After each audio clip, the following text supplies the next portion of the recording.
Networker Rajiv Pandey sir हैं, हरदोई उत्तर प्रदेश से, IMC business से। स्वागत है सर आपका। गुड मॉर्निंग, नमस्कार सर। गांव के लोगों को कैसे समझाएं, वो कहते हैं कि ये मेरे बस का नहीं है। आपको पता है ये बिजनेस शहर से ज्यादा गांवों में बढ़िया स्पीड से ग्रो करता है। शहर में तो फिर भी लोगों के पास वक्त की कमी है, गांव में तो फिर भी लोगों के पास एक दूसरे से मिलने जुलने का वक्त तो होता है, एक दूसरे के साथ बैठ के चाय पीने का वक्त तो होता है कि नहीं होता है? अपने घर में तो लोग कम ही चाय पी रहे होते हैं, अगल बगल पड़ोसियों के घर में लोग ज्यादा चाय पीते हैं। गांव में आज भी ऐसा कल्चर है। तो जहां लोगों में आपस में बातचीत ज्यादा है, जहां लोगों में आपस में रिलेशन ज्यादा मजबूत हैं, वहां पे ये बिजनेस ज्यादा अच्छा चलेगा ना? या वहां बिजनेस ज्यादा अच्छा चलेगा जहां पता ही नहीं है बगल में कौन रह रहा है? सोचो। डायरेक्ट सेलिंग बिजनेस के अंदर आप देखो, पिछले 25 साल हो चुके हैं, 25 साल से ज्यादा, 26-27 साल हो चुके हैं डायरेक्ट सेलिंग बिजनेस को इंडिया के अंदर काम करते हुए। अचीवर्स की लिस्ट निकालो, आप किसी भी कंपनी को उठा लो, अचीवर्स की लिस्ट निकालो, ज्यादातर अचीवर्स आपको गांव से मिलेंगे। ठीक है? तो ये जो हम सोच रहे होते हैं कि गांव में लोग कहते हैं कि ये मेरे बस की बात नहीं है, शहर में भी ऐसा बोलने वाले लोगों की कमी नहीं है जो कहते हैं मेरे बस की बात नहीं है। उनका बस चले तो वो सांस लेने के लिए भी बोल दे कि भाई ये सांस लेना मेरे बस की बात नहीं है, लेकिन उनके बस की बात नहीं है ना ये ऐसा बोल पाना, क्योंकि ऐसा बोलेंगे तो तुरंत उनका टिकट कट जाएगा। तो ऐसे लोग हर जगह भरे पड़े हैं, ना सिर्फ गांव में बल्कि शहरों में, जो ये बोलते हैं कि मेरे बस का नहीं। आपको ये समझना पड़ेगा कि हर आदमी जो समझ नहीं पा रहा होता है कि इस बिजनेस में एक्चुअली करना क्या है और ये बिजनेस कितना इजी है बिल्ड करना, हर वो आदमी ऐसा ही आपको रिप्लाई देगा कि ये मेरे बस की बात नहीं है, ये मुझे पसंद नहीं है, ये मुझे अच्छा नहीं लगता है, ये मेरे को समझ में नहीं आ रहा है, ये मेरे तरीके का काम नहीं है, ये मेरे जो है औकात से बाहर का काम है। इस तरह की बातें ही कर रहा होता है वो हर वो इंसान जिसको ये बिजनेस समझ में नहीं आ रहा होता है। और समझ में इसलिए नहीं आ रहा होता है क्योंकि हम ही समझा नहीं पा रहे होते हैं। जब तक ये बात समझेंगे नहीं हम, तब तक मार्केट में काम नहीं होता। एक से बढ़कर एक धुआंधार। अरे गांव के लोग तो इतने ज्यादा मेहनती होते हैं, उनको धूप में निकलने में कोई दिक्कत नहीं, उनको साइकिल में पैदल निकलने में कोई दिक्कत नहीं। नेटवर्क मार्केटिंग बिजनेस में शुरुआत में जो बंदा चाहिए ना, शुरुआत में जिस तरीके की मेहनत चाहिए, उसके लिए गांव के लोग एकदम परफेक्ट सुटेबल होते हैं। पता है आपको? उन्हें कोई दिक्कत ही नहीं। उन्हें कोई बात समझाओ तो वो अपना दिमाग नहीं लड़ाते फालतू का, उस चीजों को समझते हैं। अब उन्हें कोई चीज इंस्ट्रक्ट करो, फॉलो करने के लिए बोलो कोई चीज, तो अच्छे से फॉलो करते हैं। ये बिजनेस गांवों में बहुत अच्छा चलता है। हमारा माइंडसेट, हमारे जो माइंडसेट है ना, वो सही होना चाहिए। गांव में बहुत धुआंधार चलता है ये बिजनेस। और लोग जो गांव के लोग जो रेस्पेक्ट करते हैं, वो शहर का आदमी फिर भी एक थोड़ा घमंड में चलता है, थोड़ा अकड़ में चलता है, लेकिन गांव में वो चीजें नहीं है आज भी। समझिए ये चीज, गांव के लोगों को कैसे समझाएं, समझाने का तरीका हमारा वही है।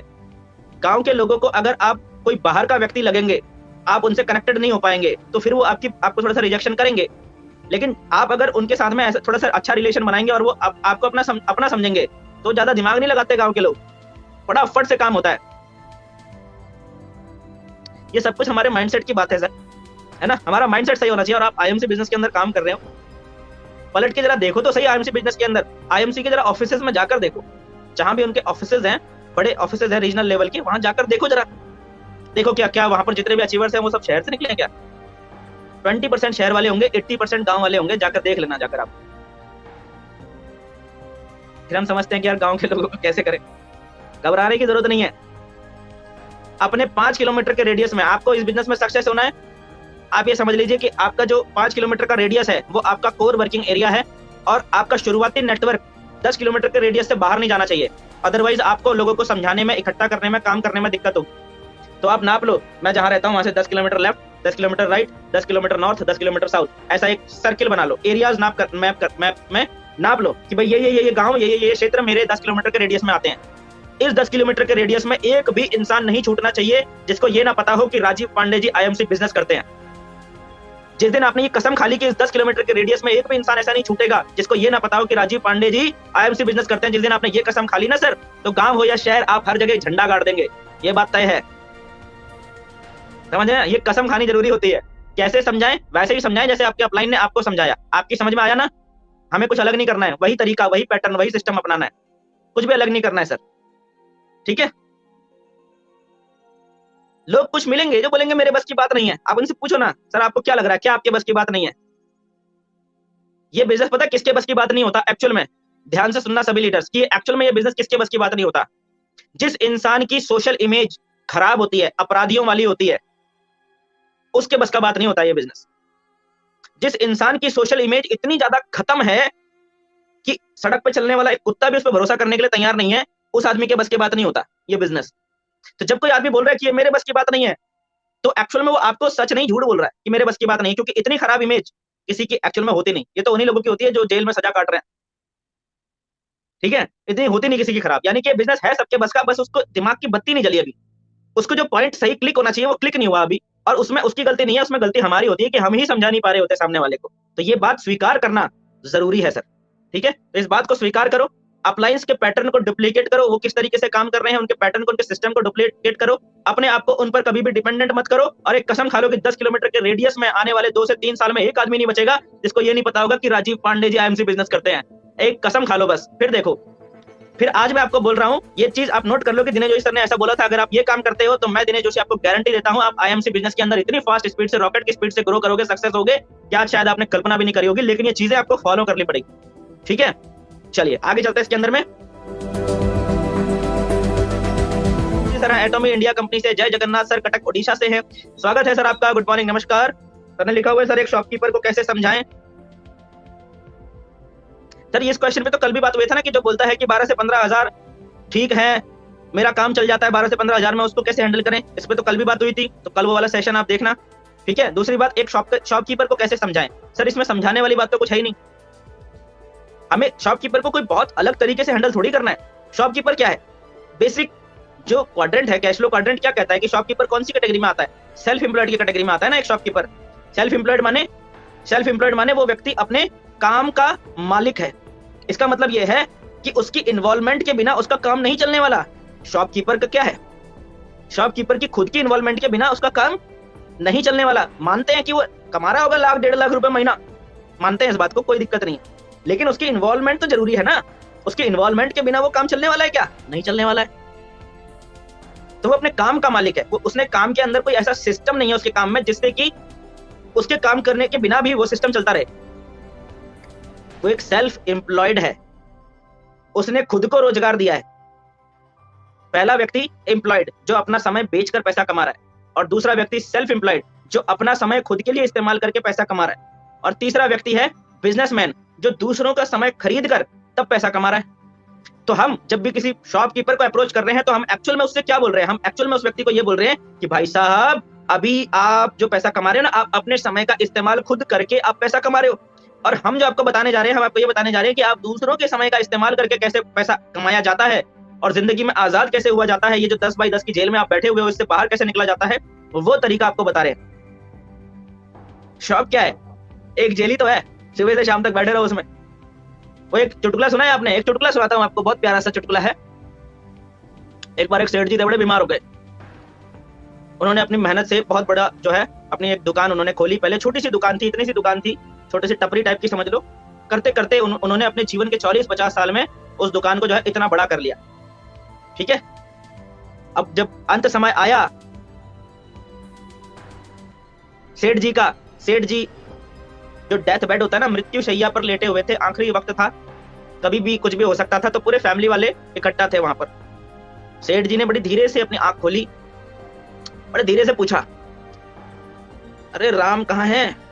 उनके बेटे का नाम राम। बोला राम कहाँ है। बोला यहीं खड़ा है बाबूजी। अच्छा। फिर सेठ जी ने पूछा, अरे श्याम कहाँ है। श्याम दूसरे बेटे का नाम। श्याम भी बोला पिताजी यहीं खड़ा हूं। अच्छा तुम दोनों की पत्नियां कहाँ हैं। पत्नियां भी बोली कि हम भी यहीं खड़े हैं। और तुम दोनों के बच्चे कहाँ हैं। बोला यहीं खड़े हैं। फिर वो सेठ जी अपनी वाइफ को आवाज लगाते हैं, अरे सुनती हो, यहीं हो या नहीं हो। तो उनकी पत्नी बोलती मैं भी यहीं खड़ी हूँ। तो सेठ जी की जो थोड़ी सी आंखें खुली हुई थी ना, सेठ जी की पूरी आंखें खुल जाती हैं और सेठ जी उठ के बैठते हैं, बोलते हैं सबके सब यही खड़े हो, तो दुकान में कौन है, दुकान बंद पड़ी है क्या। समझ में आया, कहानी समझ में आई क्या, कितने लोगों को कहानी समझ में आई। ये होती है शॉपकीपर की कहानी।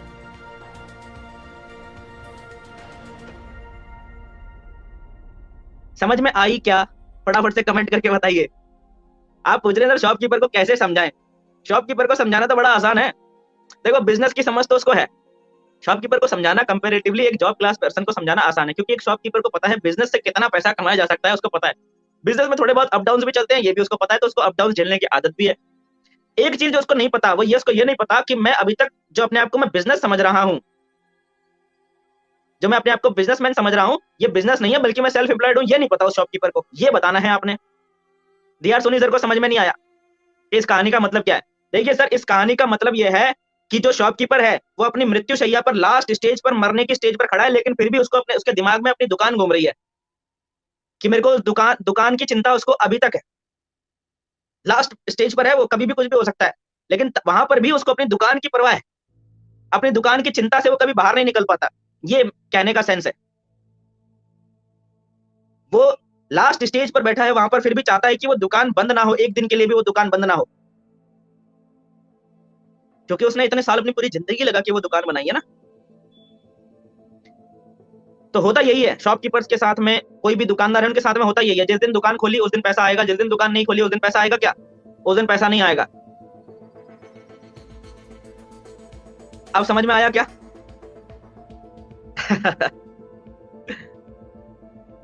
ठीक है, तो इनको समझाना, शॉपकीपर्स को समझाना एक्चुअल में कंपैरेटिवली जॉब क्लास पर्सन से ज्यादा आसान है। बस हमें समझना ये है कि समझाना क्या है, हमें ये पता होना चाहिए कि सामने वाले को समझाना क्या है। ठीक है, और समझाना हमें उन्हें यही है कि भाई बिजनेस तो करते ही हैं, बिजनेस में अप डाउन होते हैं, समझ में आता ही है उनको। बस उन्हें समझाना ये कि इस दुकान से बाहर एक्चुअल जो बिजनेस है ना, वो इस दुकान के अंदर नहीं है सर, इस दुकान से बाहर है एक्चुअल में बिजनेस। आपकी दुकान, चाहे आप 40 साल तक यहाँ पर दुकान चलाते रहो, लेकिन आपकी दुकान का जो कस्टमर बेस है वो लिमिटेड रहेगा एक पर्टिकुलर एरिया तक। सही बोल रहा हूँ या गलत बोल रहा हूँ? अगर आप ये दुकान अगले 20 साल तक भी कंटिन्यू करते हो तो आपका जो कस्टमर बेस है वो ये 1 किलोमीटर के रेडियस तक ही तो रहेगा ना मैक्सिमम, उससे ज्यादा तो नहीं रह सकता। लेकिन अगर आप इस दुकान से बाहर निकल जाओ तो आपके लिए पूरी दुनिया है, आप अपने बिजनेस को पूरी दुनिया में एक्सपेंड कर सकते हो, और बहुत तेजी से। जितना पैसा आपने इस बिजनेस में लगाया है उससे कहीं गुना कम, बल्कि उससे 1% से भी कम पैसा खर्च करके आप इससे 1000 गुना ज्यादा बड़ा बिजनेस खड़ा कर सकते हो, ये समझाना है। और ना सिर्फ उस बिजनेस को खड़ा कर सकते हो, बल्कि उस बिजनेस को ऑटो पायलट मोड पर ले जाके अपने आप को जिंदगी भर के लिए आजाद कर सकते हो, ये समझाना है एक जो शॉपकीपर है उसको। ठीक है, बाकी जो आदमी कहता है यार मैं तो 15 से 20 हजार में, 12-15 हजार में खुश हूं, उसको कैसे रिप्लाई करना है वो मैंने कल बताया ही था, तो कल वाला सेशन आप फिर से रिपीट करना तो वो चीजें क्लियर हो जाएंगी। से हैं फरीदाबाद से, स्वागत है सर आपका, गुड मॉर्निंग, नमस्कार। सर कहते हैं कि सर मेरा सवाल है कि मैं अच्छा कमा रहा हूं, अच्छी नौकरी है, मुझे इस काम को करने की क्या जरूरत है? मतलब नौकरी कभी अच्छी होती है क्या? नौकरी कभी अच्छी होती है क्या? है? चलो आप आदमी को बताओ। देखो सर, नौकरी का मतलब होता है कि बाल्टी से भर भर के पानी अपने घर में लाना। नौकरी का मतलब क्या है? बाल्टी से भर के पानी अपने घर में लाना। जिसकी छोटी नौकरी है, छोटी तनख्वाह वाली नौकरी है, इसका मतलब वो छोटी बाल्टी से पानी ला रहा है। जिसकी बड़ी तनख्वाह वाली नौकरी है, इसका मतलब है कि वो बड़ी बाल्टी से पानी अपने घर में ला रहा है। ठीक है ना? छोटी नौकरी और बड़ी नौकरी, ये सिर्फ बाल्टी के साइज का मतलब है, ये सिर्फ बाल्टी का साइज है। छोटी तनख्वाह वाली नौकरी छोटी बाल्टी, बड़ी तनख्वाह वाली नौकरी बड़ी बाल्टी। और जब आप बाल्टी से पानी लाते हैं, बाल्टी बाल्टी करके आप पानी लाते हैं, तो ये बात तय है कि कुछ समय के बाद आप थक जाएंगे, आपका शरीर जवाब दे जाएगा, आपका जूस निकल जाएगा।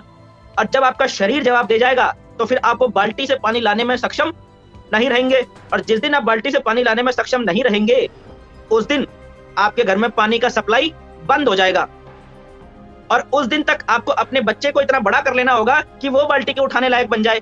और फिर आपके घर में पानी लाने के लिए आप तो नहीं ला पा रहे बाल्टी से पानी, अब उसको बाल्टी से पानी लाना पड़ेगा। और याद रखना, अगर आपके पास बड़ी बाल्टी थी तो वो उस बाल्टी का इस्तेमाल नहीं कर पाएगा, आपकी नौकरी का इस्तेमाल नहीं कर पाएगा, वो उसको अपने लिए अलग बाल्टी का इंतजाम करना पड़ेगा, जो कि उसकी क्षमता के अनुसार की बाल्टी होगी, वो छोटी भी हो सकती है। Are you getting the connection? और ये हर नौकरी करने वाले के जीवन में पीढ़ी दर पीढ़ी, पीढ़ी दर पीढ़ी, पीढ़ी दर पीढ़ी चलता रहता है। पहले हमारे दादाजी बाल्टी से पानी लाते थे, फिर हमारे पिताजी लाते थे, अब हम ला रहे हैं, फिर हमारा बेटा भी लेकर आएगा और उनका बेटा भी लेकर आएगा। ये है नौकरी की कहानी। आप कितना ही अच्छा कमा रहे हैं, नौकरी नौकरी है। लेकिन दूसरा तरीका क्या है कि आप जीवन में एक बार मेहनत करें और एक पाइपलाइन बिछा ले, एक बार मेहनत करके एक पाइपलाइन बना ले, और वो पानी, पाइपलाइन से पानी लगातार आपके घर में आता रहेगा, आप भी फ्री हो जाएंगे। कल के डेट में आप जब बाल्टी उठाने के लायक नहीं बचेंगे, तब भी वो पानी आपके घर में आता रहेगा। सही है कि नहीं है? आजीवन। और आपके बेटे के लिए आसान हो गया ना? हो गया कि नहीं? आप में से कितने लोगों के घर में पानी का कनेक्शन लगा हुआ है? हैं? लगा है क्या? तो जो व्यक्ति आपसे ऐसा बोल रहा है कि मैं तो अच्छा कमा रहा हूं, उससे आप पूछिए सर आपके घर में पानी का कनेक्शन लगा हुआ है क्या सर, पानी पाइप से आता है कि बाल्टी से लेकर आ रहे हो, पूछो ना उनसे कि सर हेलो पानी सर बाल्टी से लेकर आते हो अपने घर में कि पाइप लगा रखा है, मतलब क्यों लगा रखा है पाइप, पागल हो क्या, क्यों लगा रखा है पाइप, जब आप बाल्टी से पानी ला सकते हो हैं तो फिर ये पाइप भी इतना क्यों लगा रखा है, लीकेज विकेज हो गया तो पूछो ना उनसे, खोपड़ी घूम जाएगी उसकी कि मैं कहां बात कर रहा हूं और ये कहां पाइप में घुस गए सर। और जब आप इन दो चीजों को रिलेट करोगे ना तो वो आदमी सुन्न हो जाएगा, बोलेगा कि यार इसने कहां की बात को कहां जोड़ दिया। हम कौन से पॉइंट पर फोकस कर रहे होते हैं ये हमारे ऊपर है, ठीक है।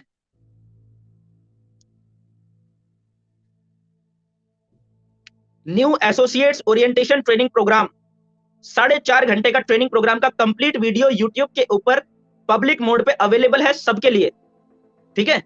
4.5 घंटे का है ये। और ये ट्रेनिंग जब शुरू होती है तो ये शुरू होती है, सबसे पहले बात होती है व्हाट इज ट्रेनिंग, ट्रेनिंग क्यों जरूरी है, ट्रेनिंग का क्या इंपॉर्टेंस है, यहां से ट्रेनिंग शुरू होती है। इसके बाद what is network marketing, network marketing क्या है, नेटवर्क मार्केटिंग की डेफिनेशन क्या है उस पर आती है। देन तीसरा टॉपिक आता है नेटवर्क मार्केटिंग क्यों करना जरूरी है। और जब नेटवर्क मार्केटिंग क्यों करना जरूरी है तो दो चीजें वहां पर समझाई जाती है, एक तो ट्रेंड के बारे में, दूसरा महंगाई के बारे में। तो जो महंगाई समझा रखा है ना उसको एक बार रेफर कर लेना सर, जो महंगाई वहां पे समझा रखा है उसको एक बार रेफर कर लेना, उसको देख लेना सभी लोग, सभी लीडर्स, जो महंगाई वाला टॉपिक है उसको देख लेना। महंगाई वाला कहां देखोगे, यहाँ पर आप ऊपर सर्च बार में लिख लेना new associates orientation training programme by Dinesh Joshi sir, 4.5 घंटे का ट्रेनिंग प्रोग्राम है, ठीक है। या तो आप इसको पूरा 4.5 घंटे का अटेंड कर लो तो आपकी कंप्लीट एक बेसिक ट्रेनिंग पूरी हो जाएगी, पूरा फुल मोटिवेशन आ जाएगा, सारा दिमाग में जमी हुई धूल सब साफ हो जाएगी। या फिर अगर सिर्फ मुद्दे की बात देखनी है जैसा कि आपका सवाल है, तो जो महंगाई वाला टॉपिक है ना सिर्फ उतना क्लियर कर लेना, उतना देख लेना पूरा। किसी भी नौकरी करने वाले को आपने उतना पोर्शन समझा दिया ना बीच का, कभी आपसे ऐसी बात नहीं बोलेगा मैं अच्छा कमा रहा हूँ, ये कर रहा हूँ, वो कर रहा हूँ, बड़े तोप चला रहा हूँ मैं। समझ में आ गया सर, वो रेफर कर लीजिए। एमएलएम सत्संग परिवार खानदान में इतिहास लिखना है तो त्याग तो करना पड़ेगा सुखों का, सफलता त्याग मांगती है। जी हाँ, त्याग एक बहुत इंपॉर्टेंट शब्द है, त्याग करना पड़ता है। देखो जिंदगी में ना कई बार ऐसा हमने स्टेटमेंट सुना है कि क्विटर्स नेवर विन, आपने सुना होगा, इंग्लिश में ऐसा लिखा होता है कि क्विटर्स नेवर विन, जो क्विट कर देते हैं वो कभी नहीं जीतते, ऐसा हमने सुना होगा। लेकिन एक्चुअल में सच्चाई इसकी उल्टी है, सिर्फ क्विटर्स ही जीतते हैं।